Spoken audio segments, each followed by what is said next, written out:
คมแต่ถ้าเกิดขวานไม่คมคือตัวปัญญาไม่คมเนี่ยเราจะต้องรับให้คมเนี่ยนี่คือหมายความว่าจะต้องพยายามตึกคือใช้ปัญญาไปไหมอ๋ออันนั้นก็เป็นเรื่องของการรับให้คมก็เป็นอีกคำถามหนึ่งต่างหากแหละใช่ไหมอันนี้ก็หมายความก็พัฒนาเครื่องมือใช่ก็หาวิธีที่จะทำให้ปัญญานี่คมชัด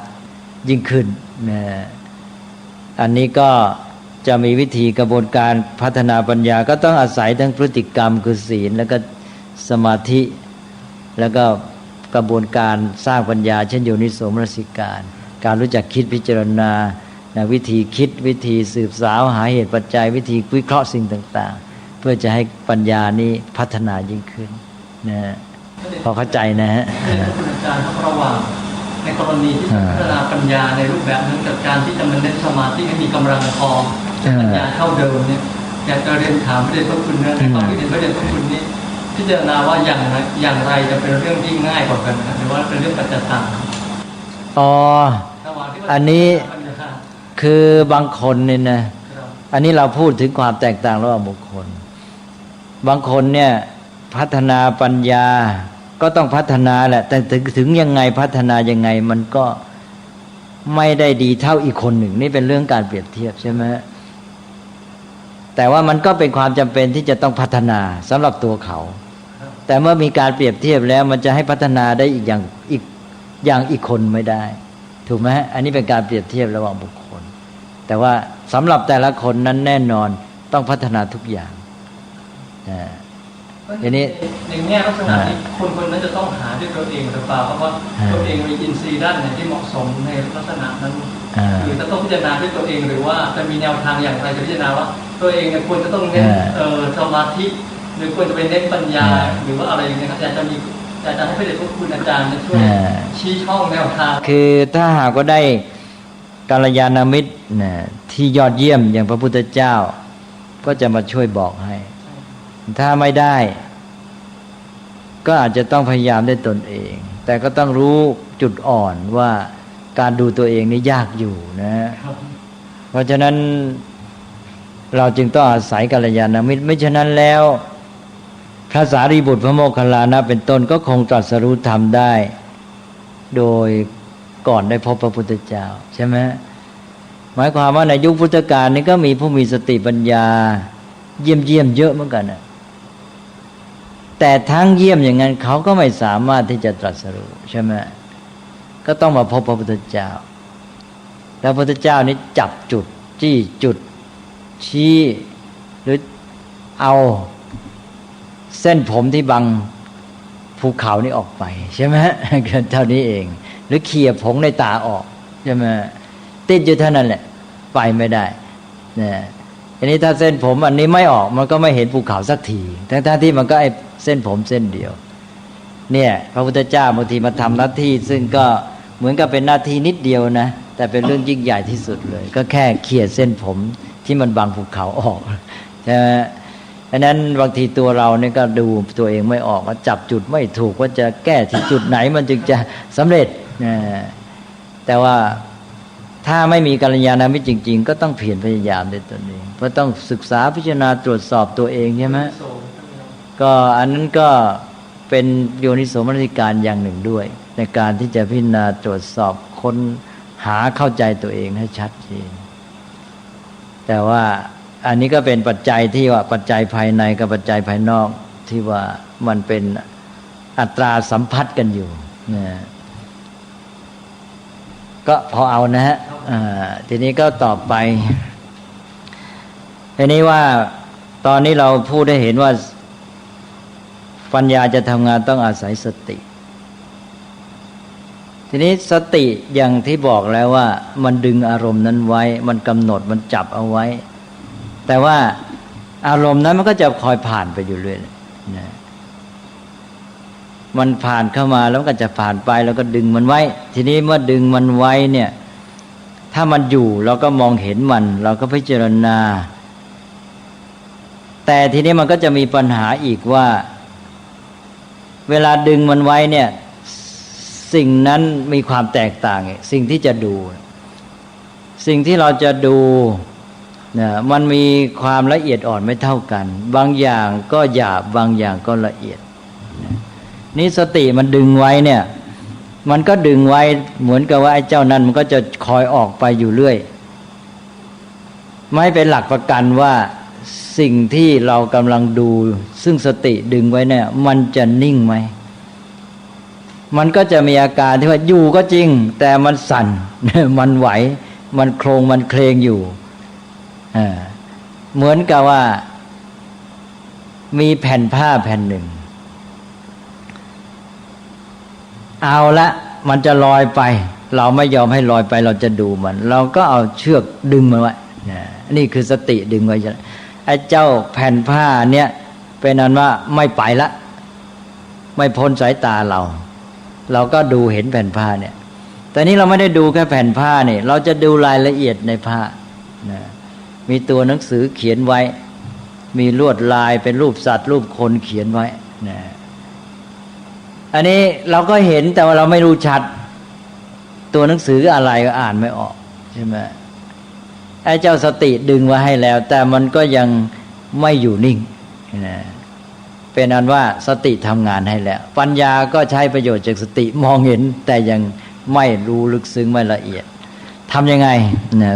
ตอนนี้แค่ดึงไว้ไม่พอต้องให้สิ่งนั้นน่ะอยู่นิ่งเลย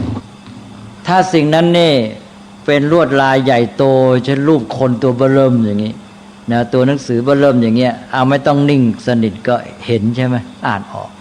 แต่นี่ถ้าเป็นลวดลายละเอียดยิบเลยตัวหนังสือเล็กนิดเดียวนี่ถ้าไม่นิ่งจริงอ่านไม่ออกใช่ไหมตอนนี้ต้องการสมาธิเพราะนั้นการที่จะให้สิ่งนั้นอยู่นิ่งสนิทก็เป็นความจำเป็นสำหรับการที่ปัญญาคือตาเนี่ยจะมองเห็นจะรู้ชัดเจนในกรณีที่สิ่งนั้นละเอียดลึกซึ้งอันนี้ไปอ่านว่าสำหรับเรื่องทั่วๆไปนี่เราไม่ต้องการความละเอียดลึกซึ้งนี่สติพอแล้วใช่ไหมสติดึงไว้ตาก็เห็นแต่ว่าสำหรับสิ่งที่ละเอียดอ่อนลึกซึ้งมากสิ่งนั้นต้องอยู่นิ่งสนิทก็จะต้องสมาธิเข้ามาอีกชั้นหนึ่งเอาแล้วนะคงจะเข้าใจนะก็สมาธิก็เป็นตัวที่ทำให้จิตนิ่งเลยอยู่แนบสนิททีนี้ลวดลายอะไรตัวหนังสือเล็กแค่ไหนก็อ่านได้นะเพราะว่าตอนนี้เราต้องการไม่แต่เพียงสติเท่านั้นต้องการสมาธิด้วยและยิ่งเรื่องนั้นละเอียดลึกซึ้งก็ยิ่งต้องการนะต้องการสมาธินะที่ลึกซึ้งยิ่งขึ้นไปตามระดับหรือแนบสนิทยิ่งขึ้นหรือแน่วแน่ยิ่งขึ้นอันนี้ก็สัมพันธ์กับสายตาด้วยใช่ไหมคนตาดีตาดีคมชัดแม้จะไม่นิ่งสนิทนักก็ยังอ่านได้ดีอีกคนหนึ่งตาไม่ดีไม่คมนี่นะถ้าไม่นิ่งสนิทเลยอ่านไม่ได้ใช่ไหมก็เอานะความสัมพันธ์ระหว่างเรื่องสติสมาธิและปัญญานะทีนี้ตอนนี้มีอะไรสงสัยไหมว่ากันไปทีละขั้นละขั้นทีนี้ถ้าไม่มีนะก็เราก็จะเห็นว่าตอนนี้นะเราพูดถึงเรื่ององค์ประกอบฝ่ายด้านจิตที่เป็นตัวทำงานยืนโรงนะเป็นตัวยืนโรง3ตัวคือมีวิริยะความเพียรนะที่ทำให้ขยับเคลื่อนเคลื่อนไหวให้งานดำเนินไปได้แล้วก็สติเป็นตัวที่จับสิ่งที่ต้องการไว้นะทำให้จิตทำงานกับสิ่งนั้นได้แล้วก็สมาธินะซึ่งเป็นที่รองรับการทำงานนี้อีกทีหนึ่งนะ3ตัวนี้เป็นหลักยืนแล้วเสร็จแล้วตอนนี้เราก้าวข้ามแดนมาสู่ปัญญาแล้วโดยที่เอาองค์ประกอบฝ่ายจิตคือสติเนี่ยมาโยงกับฝ่ายปัญญาให้เห็นว่าฝ่ายจิตทำงานร่วมกับฝ่ายปัญญาอย่างไรนะสติก็ทำงานร่วมกับปัญญาอันนี้เราพูดถึงเรื่องการฝึกฝนพัฒนาคนในฝ่ายด้านจิตเนี่ยการฝึกในเรื่องจิตเนี่ยบอกแล้วว่าสมาธิเป็นแกนหรือเป็นตัวแทนเป็นประธาน แล้วบางทีเราเรียกการฝึกในด้านสมาธิด้วยคำศัพท์อีกคำหนึ่งว่าสมถะนะการฝึกด้านจิตให้เกิดสมาธินี่เรียกว่าสมถะส่วนการฝึกฝนในด้านปัญญาให้เกิดปัญญาจึง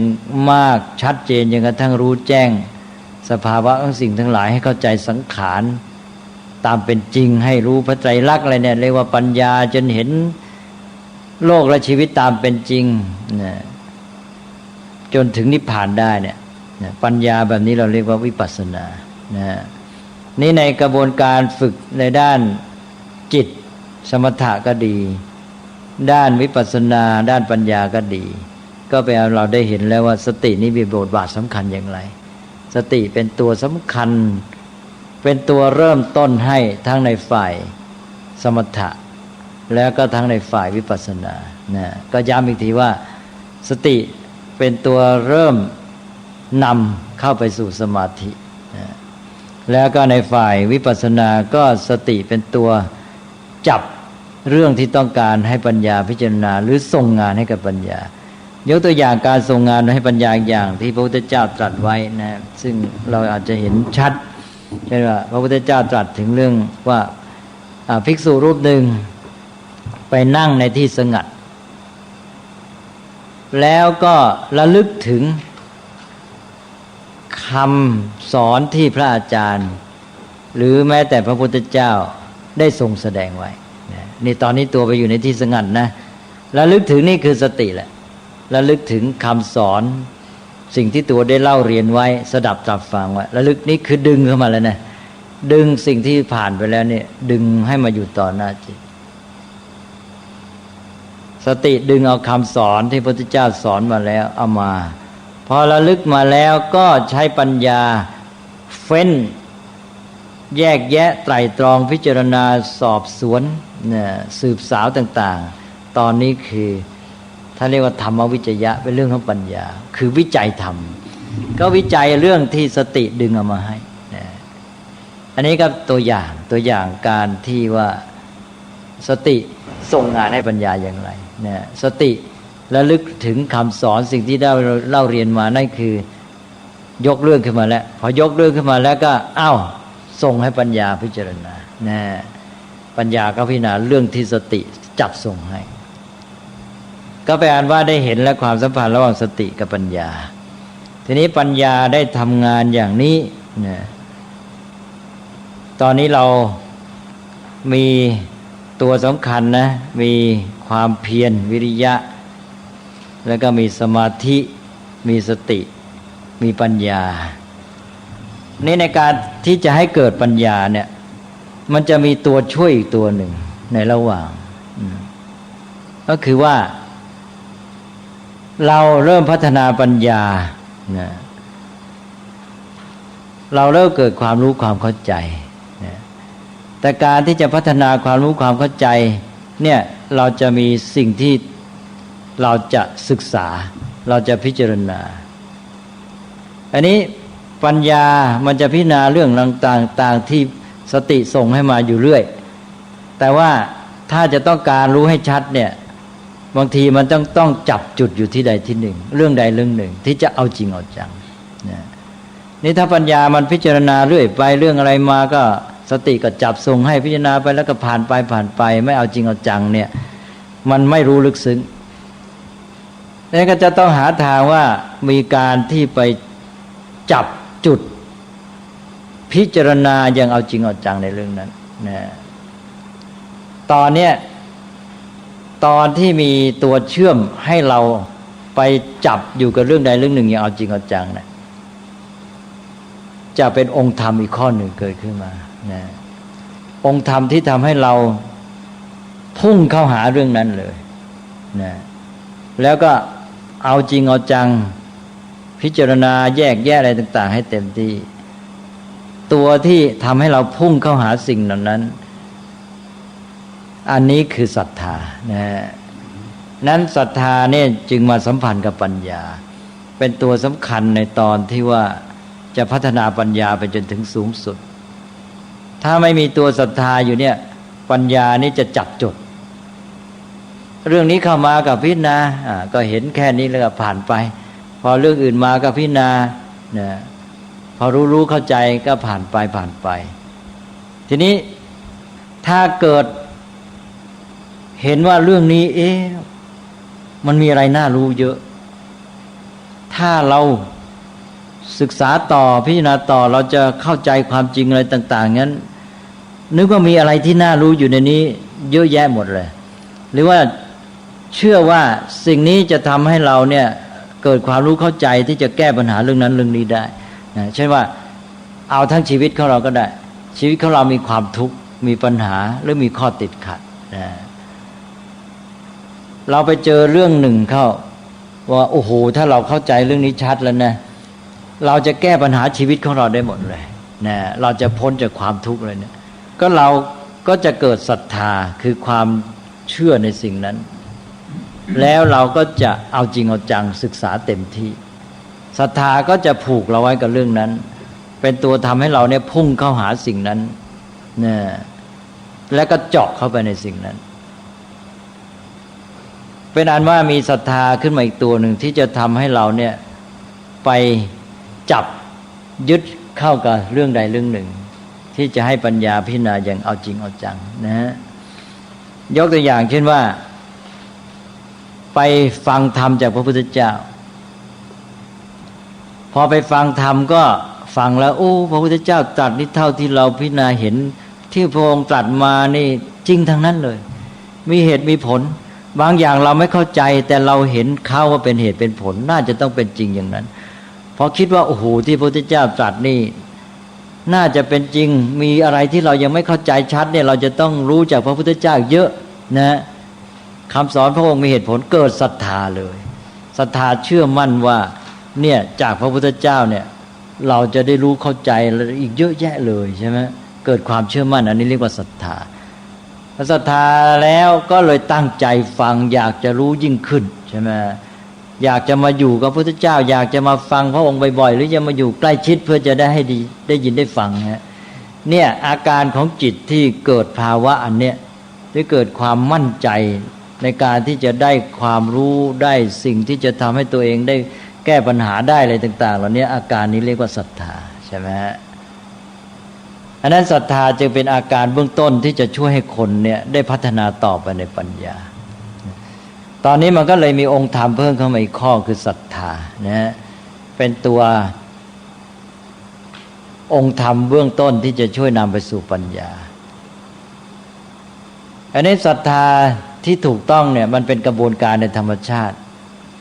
ซึ่งจะมาช่วยให้เราเนี่ยสามารถพัฒนาปัญญาได้หนึ่งมันทำให้ปัญญามีจุดมีเป้าที่ชัดเจนนะไม่พลาดไม่จับจดนะแล้วก็สองนะมันทำให้มีทิศทางที่แน่นอนอย่างที่บอกแล้วว่าศรัทธานี้ทำให้พุ่งเข้าสู่เป้าว่าจะเอาเรื่องนี้นะศึกษาให้เต็มที่ก็มีทิศทางที่ชัดเจนก็ทำให้จำกัดขอบเขตที่ตัวจะได้พัฒนาปัญญานะแล้วก็สามก็เกิดกำลังพอมีศรัทธาก็มีกำลังที่จะเอาจริงเอาจังกับเรื่องนี้ถ้ามิฉะนั้นแล้วมันก็เบานะปัญญาไม่มีศรัทธาช่วยมันก็รู้นิดรู้หน่อยมันก็พอแล้วมันก็ไม่เอาจริงเอาจังพอมีศรัทธานี่มันมั่นใจในสิ่งนั้นว่าจะทำให้เรานี่ได้บรรลุจุดหมายของเราในการแก้ปัญหาเป็นต้นเกิดพลังเอาจริงเอาจังทีนี้ศึกษาค้นคว้าใช่ไหมอย่างคนที่มีศรัทธาเชื่อมั่นในเรื่องนี้เนี่ยก็จะตั้งใจศึกษาเล่าเรียนเอาจริงเอาจังหรืออย่างง่ายๆว่าพระพุทธเจ้าเป็นผู้ทรงปัญญาเราเห็นแล้วว่าโอ้พระองค์มีปัญญาจะต้องให้ความรู้กับเราได้แน่นอนนี่เรามั่นใจศรัทธาอย่างนี้พระพุทธเจ้าแม้อยู่ไกลแค่ไหนก็เกิดกำลังที่จะไปหาพระองค์ใช่ไหมเพราะฉะนั้นศรัทธาก็มีประโยชน์อย่างนี้ทีนี้ศรัทธาโดยธรรมชาติก็เกื้อหนุนปัญญาแต่ว่าเพราะกิเลสของมนุษย์นี่ต่อมามันกลายเป็นว่ามาใช้ศรัทธาในทางที่ขัดขวางปัญญาก็มีก็คือว่าเชื่อ พอเชื่อแล้วทีนี้ก็ไม่ต้องใช้ปัญญาเชื่อใครก็สุดแต่ผู้นั้นจะบอกนะหรือจะมีการที่สร้างข้อห้ามขึ้นมาบอกว่าอย่าสงสัยนะเป็นบาปเรื่องนี้ ห้ามสงสัยห้ามถามให้เชื่อเขาไว้กันแล้วกันแล้วมอบชีวิตจิตใจให้เลยนี่กลายเป็นว่ามันเป็นเรื่องว่าปัญญาเนี่ยกลายเป็นเครื่องปิดกั้นบังปัญศรัทธากลายเป็นเครื่องปิดกั้นบังปัญญาไปเลยนะเพราะนี่กลายเป็นเรื่องของมนุษย์ที่ว่าเอาศรัทธามาใช้บางทีก็บีบบังคับคนอื่นนะซึ่งในเรื่องศาสนานี่เราก็จะเห็นได้เพราะศาสนาบางศาสนาก็จะเอาศรัทธาเขาว่าต้องให้เชื่อโดยไม่ต้องใช้ปัญญาฝรั่งเขาเรียกว่าศรัทธาตาบอดนะหรือว่าของเราก็เรียกว่าศรัทธาที่ไม่ประกอบด้วยปัญญาเมื่อไม่ประกอบด้วยปัญญาก็หักให้สักแต่ว่าเชื่อไปก็แล้วกันนะจนกระทั่งว่าห้ามถามห้ามสงสัยเป็นบาปไปหมดนะถ้าอย่างนี้ปัญญาก็พัฒนาไม่ได้ทั้งที่โดยธรรมชาตินั้นศรัทธาเนี่ยเป็นตัวเกื้อหนุนปัญญาเป็นปัจจัยในกระบวนการพัฒนาปัญญานะทีนี้ก็แปลว่าศรัทธาก็เข้ามาในกระบวนการพัฒนาที่เราพูดมาทั้งหมดในด้านที่เกี่ยวกับจิตใจและปัญญาซึ่งเป็นเรื่องภายในบุคคลอันนี้เราพูดไปแล้วว่ามีวิริยะกับสมาธินี่คู่กันแล้วใช่ไหมบอกว่าวิริยะนี่มันเป็นตัวทำให้เกิดกำลังจะก้าวจะคืบหน้าไปเรื่อยนะเมื่อมันจะเดินหน้าเรื่อยไปมันก็ทำให้บุ่มบ่ามร้อนนะแล้วก็อาจจะพลั้งพลาดก็เลยบอกว่าต้องมีสมาธิสมาธินี่ก็จะทำให้เกิดความสงบเกิดความมั่นคงแต่ว่าสมาธิอย่างเดียวไม่มีวิริยะมันก็จะหยุดจะนิ่งมันจะสบายมันก็เลยนอนเสพสุขขี้เกียจนั่นก็แล้วก็บอกไปแล้วว่าต้องให้คู่กันพอดีต้องให้มีวิริยะความเพียรที่จะเดินหน้าแล้วก็มีสมาธิเตรียมตัวให้สงบมั่นคงแล้วจะได้ก้าวหน้าไปอย่างมั่นคงนะแล้วก็ได้ผลนะวิริยะกับสมาธิก็ต้องคู่กันได้สัดได้ส่วนก็เป็นคู่หนึ่งทีนี้เมื่อกี้เราพูดถึงปัญญานะแล้วก็เราก็โยงไปหาศรัทธาตอนนี้ก็ได้คู่แหละศรัทธากับปัญญาก็เป็นอีกคู่หนึ่งว่าปัญญาอย่างที่บอกแล้วว่าถ้าไม่มีศรัทธามาช่วยทำให้เกิดทิศทางและจุดเป้าหมายที่ชัดเจนลงไปปัญญานั้นก็จะจับจดไอ้เรื่องนี้ก็รู้เรื่องนั้นก็รู้ไม่เอาจริงสักเรื่องไปเรื่อยไปพอมีศรัทธาปั๊บศรัทธามันจับเจาะพุ่งเป้าไปเลยพอมันพุ่งเป้าไปนี้ปัญญาก็มาอยู่กับเรื่องนี้เต็มที่ใช่ไหมมันก็จะเกิดความรู้ชัดเจาะลึกในเรื่องนั้นได้ผลดีละเอียดลงไปเลยอันนั้นก็เลยต้องอาศัยว่าต้องให้มีคู่กันศรัทธาปัญญานี่ถ้าเกิดเป็นศรัทธาแบบเชื่อ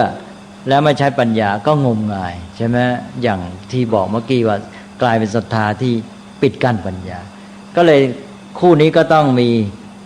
ความสัมพันธ์กันพอดีเรียกว่ามีดุลยภาพนะพอเหมาะผสมกันศรัทธาช่วยให้ปัญญาไม่จับจดและเจาะลึกลงไปเฉพาะมีกำลังเอาจริงเอาจัง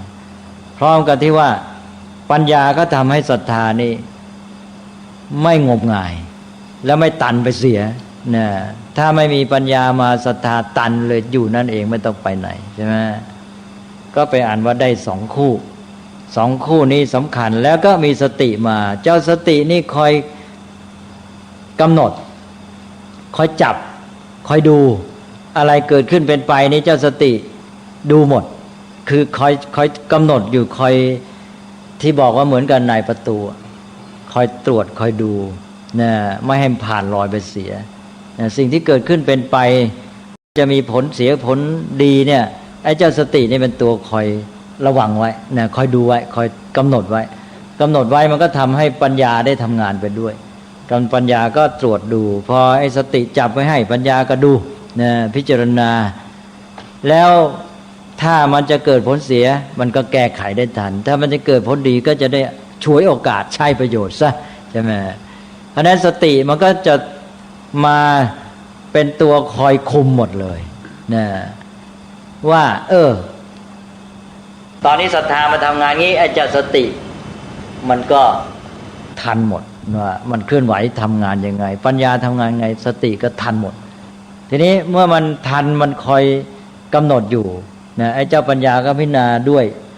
ว่าไอ้นี่มันเกินพอดีหรือเปล่าไอ้นั่นมันน้อยไปหรือเปล่าใช่ไหมทีนี้ถ้าศรัทธามันเกินไปปัญญาอ่อนไปก็มาปรับปัญญาให้มันเพิ่มขึ้นจะได้มาพอเหมาะกับศรัทธาเนี่ยศรัทธาแรงไปแล้วลดซะหน่อยเนี่ยปัญญาถ้าชักแรงไปแล้วศรัทธาน้อยไปเอาเพิ่มศรัทธาอะไรอย่างงี้นะก็เป็นอันว่าสตินี่ก็จะเป็นตัวที่คอยช่วยคุมแล้วก็วิริยะความเพียรกับสมาธิก็เช่นเดียวกันไอ้เจ้านี่ก็ช่วยคอยระวังไว้เพราะฉะนั้นสติก็ทำหน้าที่เกี่ยวข้องหมดเลยคุมหมดทุกอันตอนนี้ครบ5นี้ท่านเรียกว่าอินทรีย์5อันนี้เป็นความรู้พิเศษหน่อย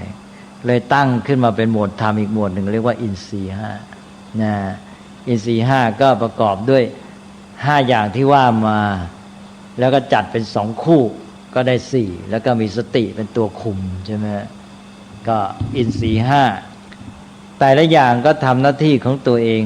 นะแต่ว่าทำหน้าที่นั้นจะต้องมาประสานกันมันจึงจะได้ผลดีศรัทธาก็ทำหน้าที่ในการที่จะทำให้มีการพุ่งสู่เป้าหมายแล้วมีพลังนะเอาจริงเอาจังนะเสร็จแล้วปัญญาก็ทำหน้าที่รู้เข้าใจนะเสร็จแล้วไอ้พุ่งเป้าไปเฉยๆไม่มีปัญญาไม่มีประโยชน์นะแล้วในปัญญาก็ไปพอมันไปพุ่งเป้าปัญญาก็รู้ตามที่พุ่งไป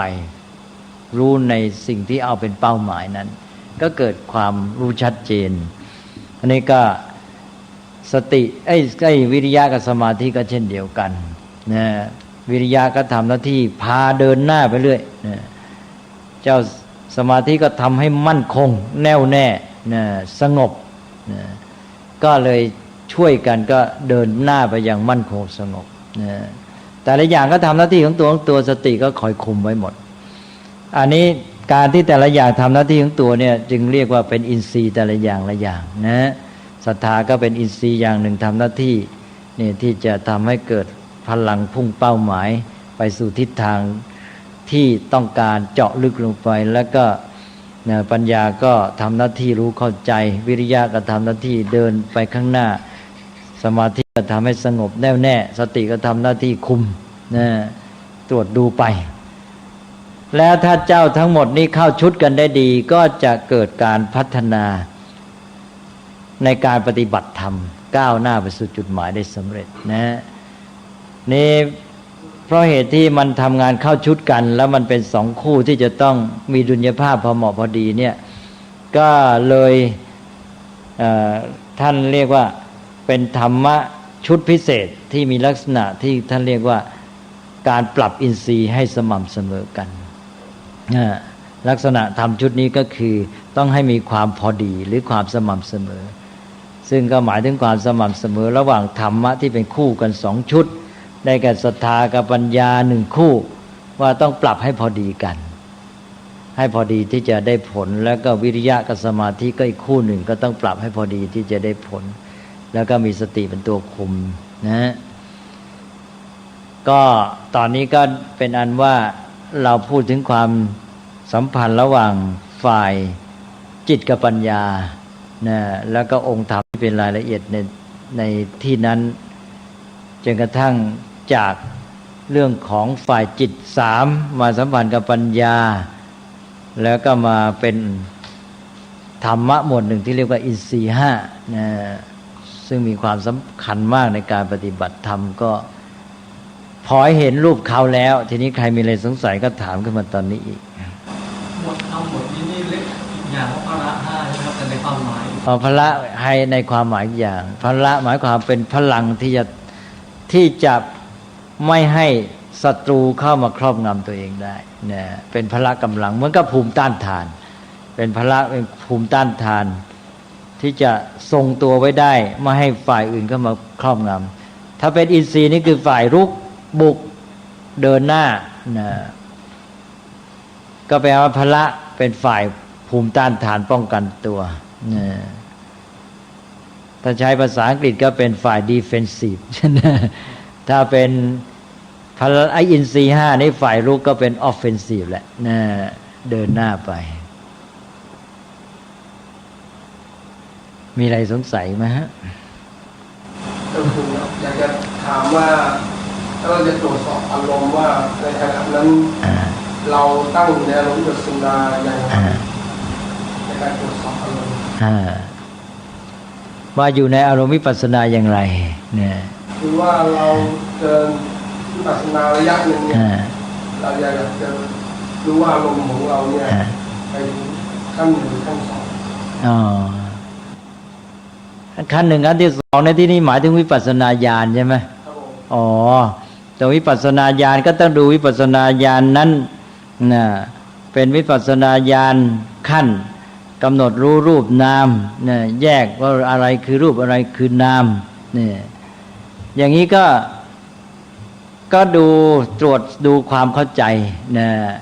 ว่าเช่นว่าเช่นว่าตามองเห็นใช่ไหมเนี่ยก็จะแยกได้ว่านี่อายตนะอินทรีย์ตาเนี่ยจักขุประสาทเป็นรูปใช่ไหมแล้วก็รูปารมณ์สิ่งที่ตาเห็นก็เป็นรูปธรรมเนี่ยแล้วก็จักขวิญญาณการเห็นนี้เป็นนามใช่ไหมเนี่ยการแยกอย่างนี้ได้ก็เรียกว่าเป็นนามรูปะปริเฉทญาณคือแยกรูปนามออกจากกันได้อย่างนี้เนี่ยตั้งอธิษฐานไหนตั้งสัจจะอธิษฐานทำไมเจริญสมาธิเนี่ยที่ว่าในสายธรรมวิทย์จะใช้กันบ่อยคือว่าเราจะนั่งสมาธิเราจะตั้งสัจจะอธิษฐานขอธรรมะเพิ่มสูงเกิดขึ้นแก่เราอะไรอย่างเงี้ยอันนั้นไม่ใช่เรื่องญาณแล้วเนี่ยไม่เกี่ยวแล้วแต่ว่านั้นเป็นชีวิตอยู่ในโลกห่วงทรัพย์สินเงินทองห่วงลูกเต้าใช่ไหมเนี่ยถ้าที่มีศรัทธาแต่ไอ้ตัวห่วงกังวลอะไรต่างๆเนี่ยก็จะตามมารบกวนจิตใจเนี่ยแล้วก็ความมั่นใจเรี่ยวแรงในการปฏิบัติก็ไม่เต็มที่นี่ก็เลยมีวิธีการว่ามากล่าวคำมอบกายถวายชีวิตแก่อาจารย์ไปอันว่ามาถึงตอนนี้จะเข้าปฏิบัติครั้งนี้แล้วตั้งจิตเด็ดเดียวปฏิบัติเต็มที่ไม่เอาอะไรทั้งนั้นยอม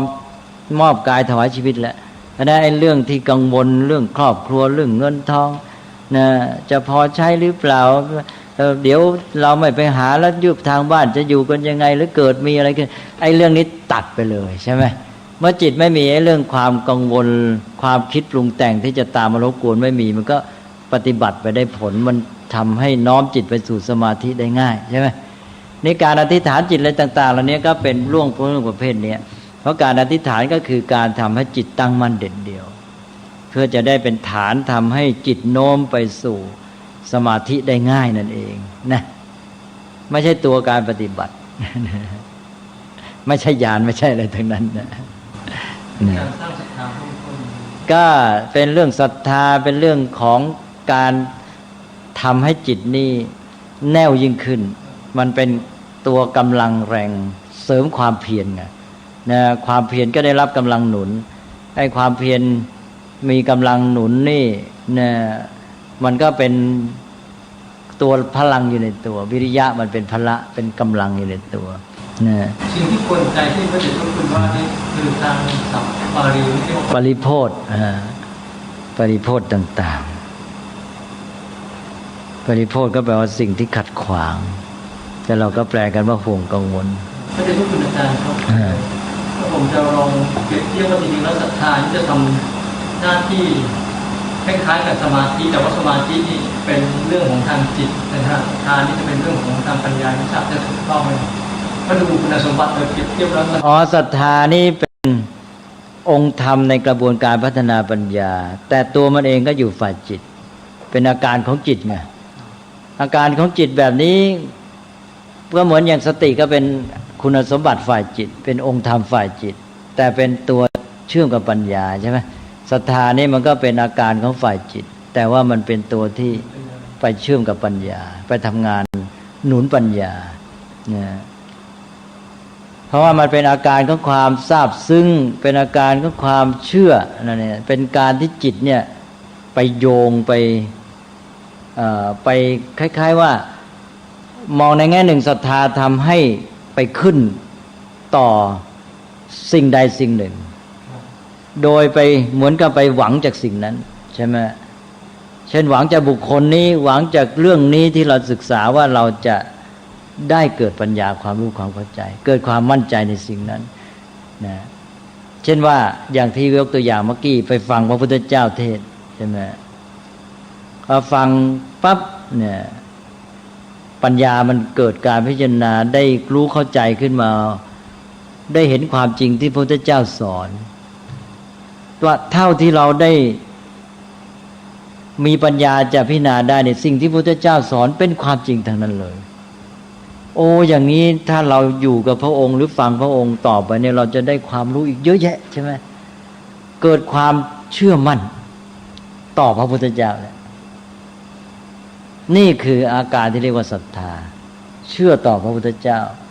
ก็ทำให้จิตของเราไปขึ้นต่อพระพุทธเจ้าเลย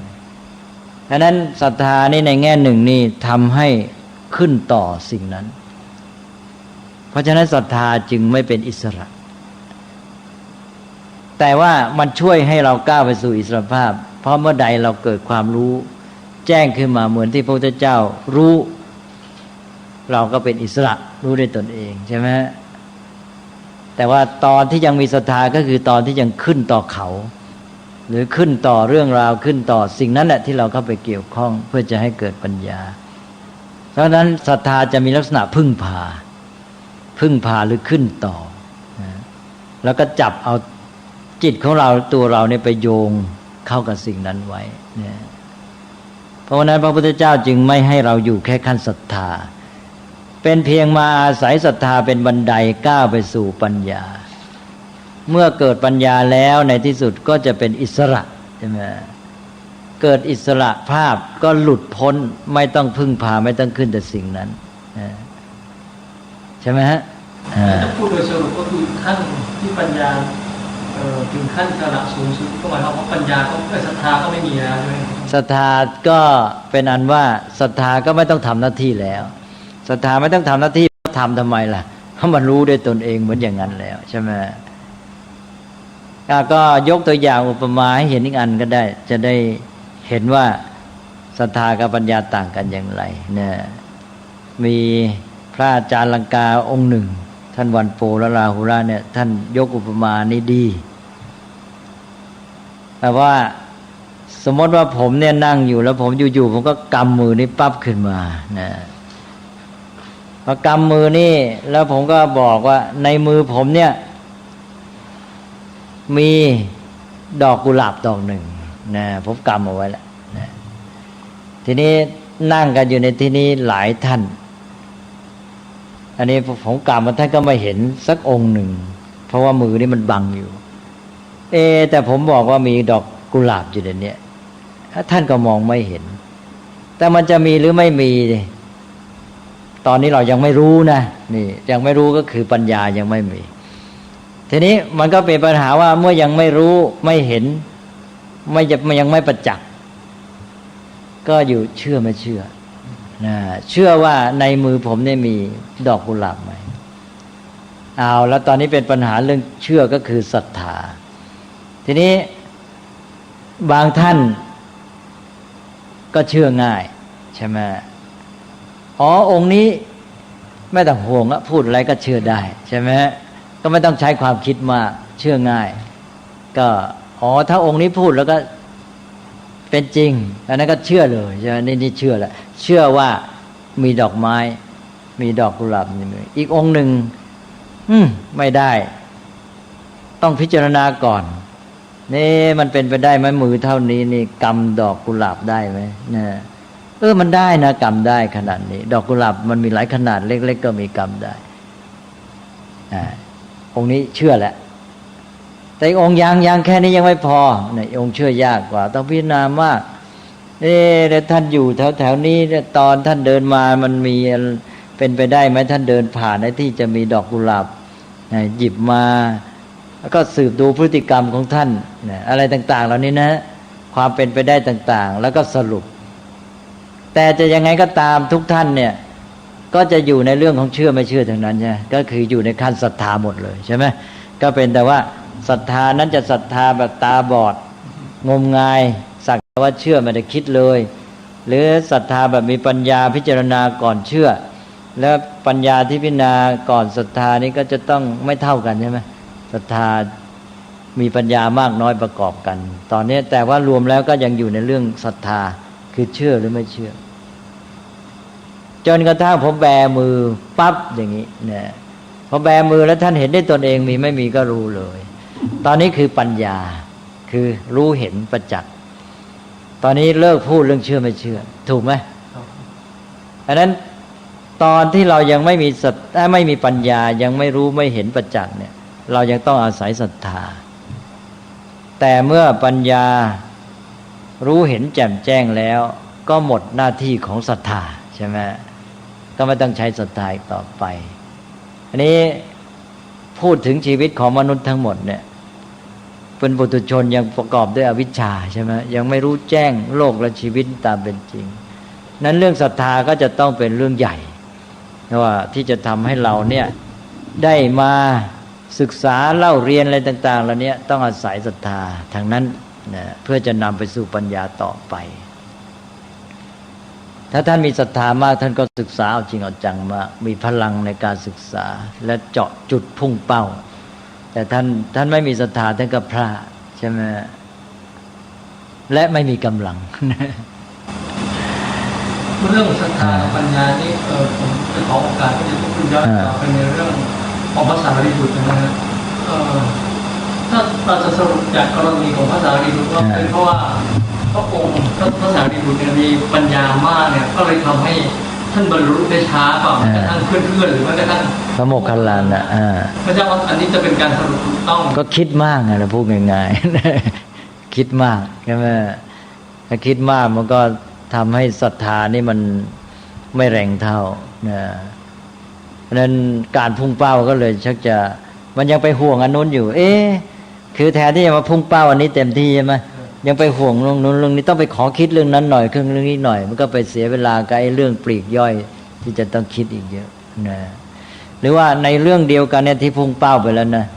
ไปเจอแง่มุมอะไรเนี่ยพวกมีปัญญามันจะไปคิดใช่ไหมไปจับจุดไปแยกแยะไปวิเคราะห์ในเรื่องเหล่านั้นโดยไม่จำเป็นเลย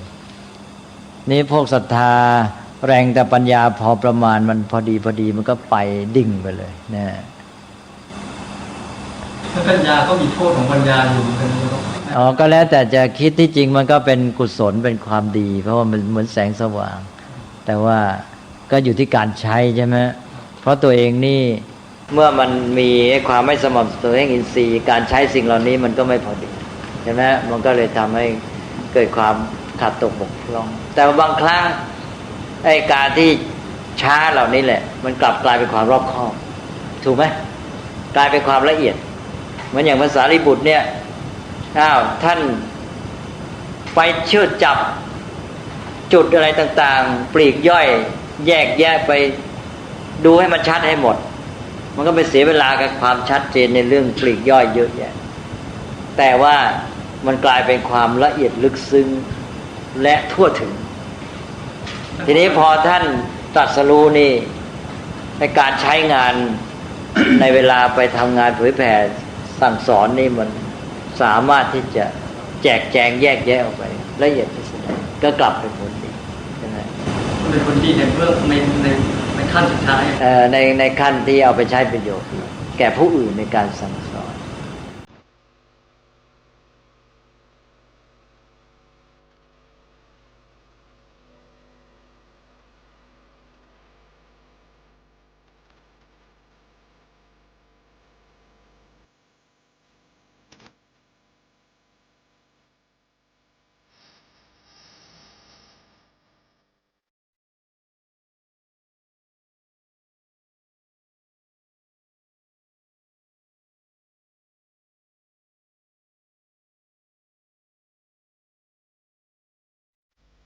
งานเผยแผ่เป็นหัวใจสำคัญของพระพุทธศาสนาพระพุทธเจ้าอุบัติขึ้นมาบนเป้าหมายแห่งการเผยแผ่ความดีนำความดีไปแทรกไว้ในจุดที่มีความดีไม่มากค่อยๆเจือจางจนกระทั่งความไม่ดีนั้นหายไปเหลือแต่ความดีหรือมีดีมากกว่าไม่ดี